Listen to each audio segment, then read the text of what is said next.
వైద్యం అనేది అత్యంత కీలకం ఈ దేశంలో. ప్రభుత్వం వైద్యానికి ఎంతో ప్రాధాన్యత ఇచ్చింది, విద్యకి ఎంతో ప్రాధాన్యత ఇచ్చింది.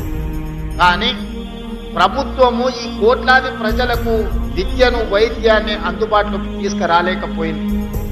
ప్రభుత్వంతో పోటీ పడి క్రిస్టియన్ మిషనరీస్ ఒక వార్ లాగా ఒక యుద్ధం చేస్తే ఎంత గొప్పగా యుద్ధంలో గెలవడానికి ప్రయత్నం చేస్తామో, Christian machineries education and health ని ప్రాధాన్యత తీసుకొని విద్యను, వైద్యాన్ని ప్రభుత్వంతో సమానంగా ఈ దేశంలో పేదలకు అందించారు. కాబట్టే ఈ దేశంలో నిరక్షరాస్యతను నిర్మూలించి ప్రపంచానికి మేధస్సును అందించే సైంటిస్టులను, ఇంజనీర్లను ఈరోజు మనము ఉత్పత్తి చేయగలుగుతున్నాము.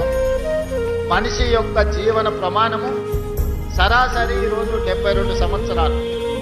స్వతంత్రం వచ్చినప్పుడు ఒక మనిషి జీవన ప్రమాణము 32 సంవత్సరాలు ఉంటే ఈరోజు 72, 73 సంవత్సరాలకు చేరుకున్నామంటే రాష్ట్ర కేంద్ర ప్రభుత్వాలు ఎంత ప్రయత్నం చేసినాయో వారితో పోటీ పడి సేవ చెయ్యాలి, మానవాళిని కాపాడాలి, ఈ కాపాడిన మానవాళికి విద్యను అందించాలి అని క్రిస్టియన్ మిషనరీస్ కంకణం కట్టుకొని అంకిత భావంతో సేవలు అందించింది. కాబట్టి ఈ దేశంలో విద్య, వైద్యము క్రిస్టియన్ మిషనరీస్ అందించిన సేవలని అభినందించాల్సిన బాధ్యత ఏ ప్రభుత్వానికైనా ఉన్నది.